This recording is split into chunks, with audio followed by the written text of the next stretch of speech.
ہمارے army chief نے آپ یہ سوچیں کہ خود ایک یعنی گریڈ 22 آفیسر نے بیٹھ کے ایک سیکیورٹی کا سیمینار تھا، اس نے خود کنڈیم کر دیا روس کو.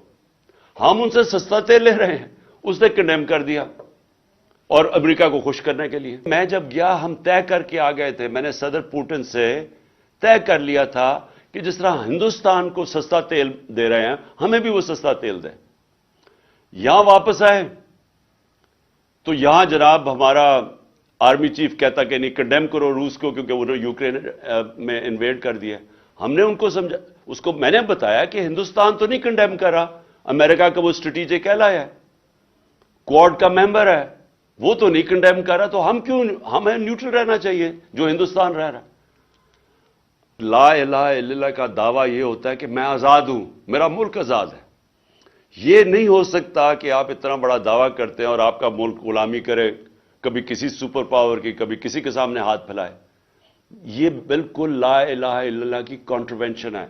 ایک سٹیٹ کی ساورنٹی جب وہ سبجوگیٹ کر دیتی ہے اپنی ساورنٹی. اچھا اس کو بھی اور ڈیفائن کر دیں کہ جب ہم کہتے ہیں انڈیپینڈنٹ فارن پالیسی، اس کا کیا مطلب ہے؟ انڈیپینڈنٹ فارن پالیسی کا مطلب یہ ہوتا ہے کہ ایک ملک کی فارن پالیسی بنتی ہے اپنے لوگوں کے مفادات کی تحفظ دینے کے لیے. ہم اپنے ملک کے فائدے کے لیے فارن پالیسی بناتے ہیں اپنے لوگوں کے، جس کو نیشنل انٹرسٹ کہتے ہیں. اب ہمارے ملک میں یہ تو بنتا بھی ایسے رہا، ہم نے اپنے ملک کو قربان کیا اور لوگوں کی فارن پالیسی کے انٹرسٹ کے لیے. ہم نے وار آن ٹیرر میں حصہ لے لیا اور اپنے 80,000 لوگ مروا دیے تھوڑے سے ڈالرز کے لیے اور صرف امریکہ کو خوش کرنے کے لیے. اس کا نتیجہ کیا ہوا؟ نہ امریکہ خوش ہوا، اپنے لوگوں کی تباہی کر دی، اور چھوٹی سی ایلیٹ جو اوپر بیٹھی ہوئی اس کا فائدہ ہو گیا. باقی عوام میں 80,000 لوگوں کو یعنی سارا اپنا قبائلی علاقہ اس کو اجاڑ کے رکھ دیا. پختونخوا کے صوبہ کے اندر تباہی آئی، لیکن فائدہ تو صرف تھوڑے سے لوگ جو اوپر بیٹھے ہوئے تھے.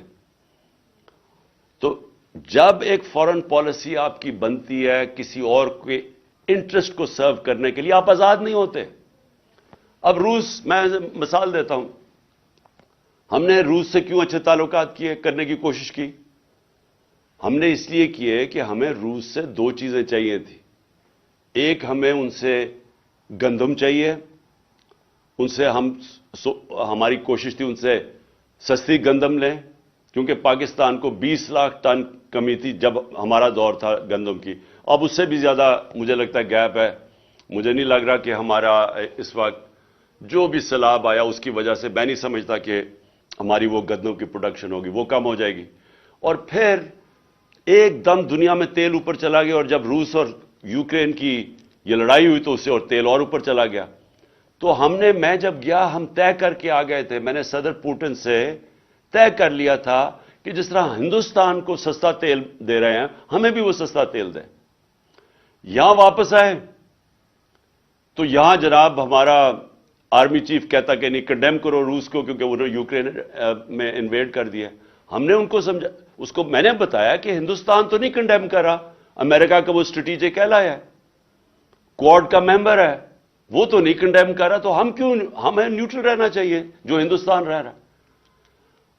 ہمارے آرمی چیف نے آپ یہ سوچیں کہ خود ایک یعنی گریڈ 22 آفیسر نے بیٹھ کے ایک سیکیورٹی کا سیمینار تھا، اس نے خود کنڈیم کر دیا روس کو. ہم ان سے سستا تیل لے رہے ہیں، اس نے کنڈیم کر دیا اور امریکہ کو خوش کرنے کے لیے. اب اس سے نتیجہ کیا ہوا؟ ہندوستان کا جو مہنگائی تھی، انفلیشن تھی، وہ کوئی 7.5% تھی. دنیا میں تیل اوپر گیا کیونکہ لڑائی جب ہوتی رہی تھوڑا اور اوپر چلا گیا. ہندوستان کی انفلیشن 7.5% سے 5.5% پہ آ گئی. پاکستان کی انفلیشن 12% تھی، ہماری 12% سے انفلیشن 30% پہ چلی گئی کیونکہ ہم مہنگا تیل لے رہے تھے، تیل کی قیمت اوپر چلی گئی. اب نقصان کس کو ہوا؟ پاکستانی عوام کو. میں یہ کوئی اپنی ذات کے لیے تو نہیں کہہ رہا تھا، میں تو اپنے لوگوں کے لیے فیصلہ کیا تھا کہ ہمیں سب سے بنانی چاہیے. ہم کسی کی لڑائی میں کیوں پڑے؟ ہمیں انٹرسٹ اپنے لوگوں کا ہونا چاہیے. یہ انڈیپینڈنٹ فارن پالیسی ہوتی ہے. لیکن جب آپ کسی اور کو خوش کرنے کے لیے اپنی فارن پالیسی بناتے ہیں اور اپنے لوگوں کو قربان کرتے ہیں، اس کا نتیجہ یہ ہوتا ہے جو آج پاکستان میں مہنگائی کی لہر ہے اور یہ بڑھتی جا رہی ہے، اور اس کا پریشر، کیونکہ آپ زیادہ پیسے دے رہے ہیں تیل کے لیے، ڈالرز آپ کے جا رہے ہیں، آپ کے ڈالر ریزروز پہ فرق پڑ گیا۔ آج پاکستان کی تاریخ میں کبھی بھی اتنے کم ڈالر ریزروز نہیں جو آج ہیں، جس کے اثرات اب آپ دیکھ رہے ہیں۔ تو تیسری چیز ہے اسٹیٹ کی ذمہ داری ہے اپنے کمزور طبقے کی حفاظت کرنا، جس کو فلاحی ریاست کہتے ہیں۔ جو علامہ اقبال جب اسپرچل ڈیموکریسی کی بات کرتے تھے، وہ اس کے پیچھے کیا تھا کہ ایک ڈیموکریسی جس میں انسانیت کی قدر ہو، جو ہیومین ہو، اور یہی آج مجھے افسوس سے کہنا پڑتا ہے کہ آپ اسکینڈینیویا چلے جائیں، آپ نے اگر وہ جو سوچ تھی ہمارے نبی صلی اللہ علیہ وسلم کی مدینہ کی ریاست میں جو فلاحی ریاست بنائی تھی، آج اگر آپ نے اس کی مثال دیکھنی ہے تو سویڈن، ڈنمارک اور ناروے چلے جائیں۔ بہترین قسم کا انسانیت کا وہ نظام ہے، خوشحال لوگ ہیں۔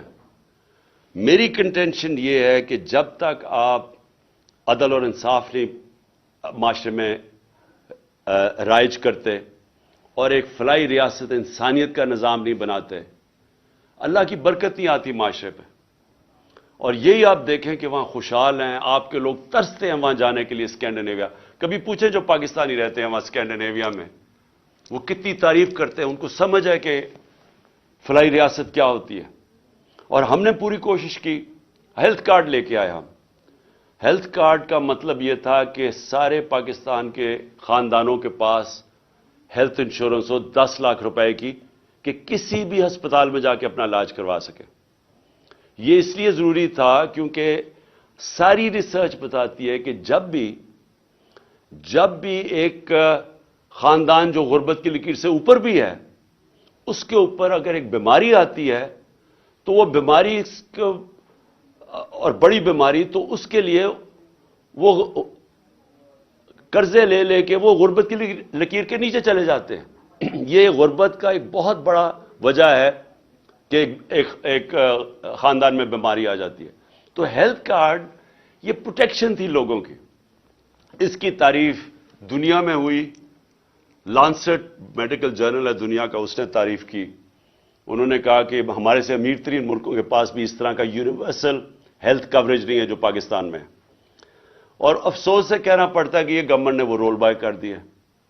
اور وہ ایک ایسی چیز تھی کہ صرف یہی نہیں کہ پروٹیکشن تھی ہمارے 50% آبادی سفید پوش کے لیے بھی، کہ وہ کسی بھی یعنی پرائیویٹ ہاسپٹل میں غریب لوگ جا کے اپنے ہارٹ کے اندر سٹینٹس ڈلوا سکتے تھے۔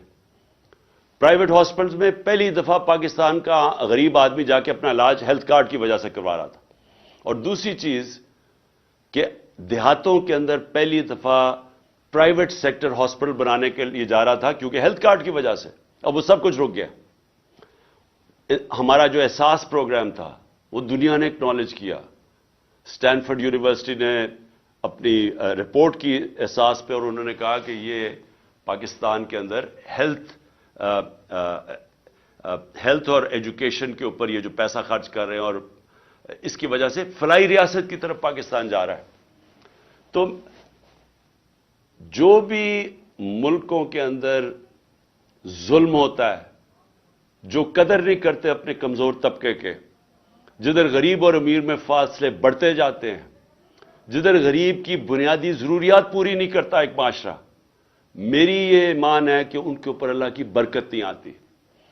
ہمیں یہ کہا جاتا ہے کہ جی پہلا پیسہ آئے گا، پہلے قوم کے اندر پیسہ آئے گا اور پھر ہم اس قوم کے اندر فلاحی ریاست لے کے آئیں گے۔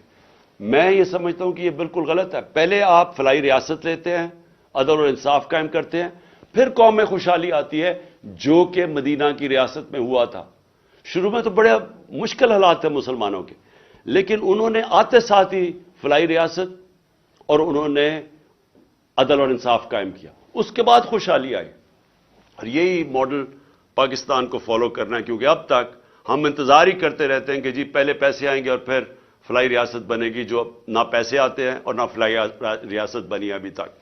لیکن اس سے بھی پہلے عدل اور انصاف سب سے امپورٹنٹ ہے، جس کے لیے یہ جو میری ساری حقیقی آزادی کی تحریک ہے، اس کی بنیاد ہی یہ ہے کہ پاکستان میں ہمیں سب کو مل کے ایک انصاف کے نظام، رول آف لا کے لیے لڑنا چاہیے کہ جب تک سب طاقتور طبقے قانون کے نیچے نہیں آتے، جب تک قانون طاقتور کو انصاف کے کٹہرے میں نہیں کھڑا کرتا، طاقتور مجرموں کو جب تک ان کو این آر او دیتا جائے گا، پاکستان چھوڑیں کسی بھی دنیا کے ملک کا کوئی مستقبل نہیں ہے جدھر طاقتور کے لیے ایک قانون اور کمزور کے لیے دوسرا۔